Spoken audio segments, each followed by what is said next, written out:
C'était pour faire quoi? Pour faire peur? Non, c'était un meurtrier en série, il se débarrassait des morceaux. Ah oui, il les avait tués en plus. Ouais. Ah oui, c'est pas les mecs qui vont sortir les Ah corps non, des non. tombes. Non, non, pas du tout. Je croyais que c'était les mecs qui volaient les bijoux, tu vois, ils enlevaient Ah les non, doigts non, et non, non, les doigts, machin. non, non, non, non. Là, c'était vraiment un dépasseur. On en a eu un. On l'a jamais identifié d'ailleurs, et aujourd'hui, c'est un cold case. Voilà. C'est vrai? Ouais.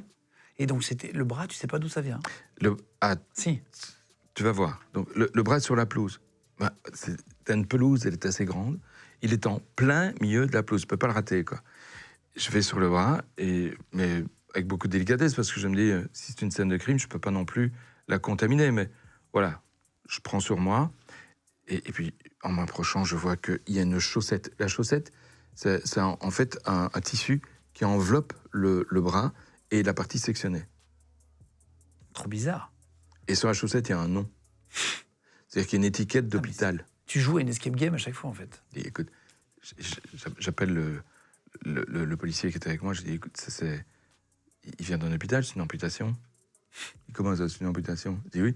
Et je peux te dire que c'est monsieur un tel, il est né tel jour, et le médecin traitant c'est un tel, et il est entré à l'hôpital, et je peux même te dire l'hôpital, tel jour. Il y a l'étiquette encore? Il y a l'étiquette qui est encore dessus. Mais le policier est atterré. Personne n'a osé approcher, en fait. Que le garde qui, lui, a tout de suite pensé à des passeurs sans se rendre compte qu'il y avait une chaussette, quoi. Et puis je dis, mais ça, c'est un morceau qui vient d'un hôpital. Et puis j'appelle le gars du cimetière, je dis, grand, dans ton cimetière, il n'y a pas une tombe, un endroit où on vient mettre les restes d'un hôpital?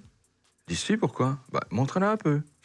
On va jusqu'à la tombe en question, et en fait, il est beaucoup plus, mais vraiment beaucoup. Et la tombe avait été retournée par la pluie, les terres avaient été un petit peu déblayées, parce qu'elles venaient d'être fraîchement retournées, et là, je vois qu'il y a d'autres morceaux qui ressortent, quoi. Ah, ils les enterrent quand tu Ils te les fais amputer, enterraient. ils À l'époque, enterrent ils les trucs. enterraient. À l'époque, ils les enterraient. Aujourd'hui, c'est fini. Mais à l'époque, ils les enterraient. Et en fait, quand j'ai examiné le morceau de membre, j'ai vu qu'il y avait des crocs plantés dedans. Donc c'est un clébard, un chien, qui était passé par là. Il a peut-être un petit peu creusé, ça je suis pas sûr. Il a attrapé le morceau. Il est allé sur la pelouse pour le boulotter. Il a été dérangé par le... Il voulait le bouffer, quoi. Il voulait le bouffer, lui. Les chiens, c'est les charognards, hein, donc forcément, il voulait le bouffer. Il a été dérangé par le garde, visiblement. Il s'est barré. Il est resté le morceau sur la pelouse. Donc on l'a remis dans la tombe, on a ouvert le cimetière, on a fermé la tombe, on a dit aux journalistes côté c'est rien.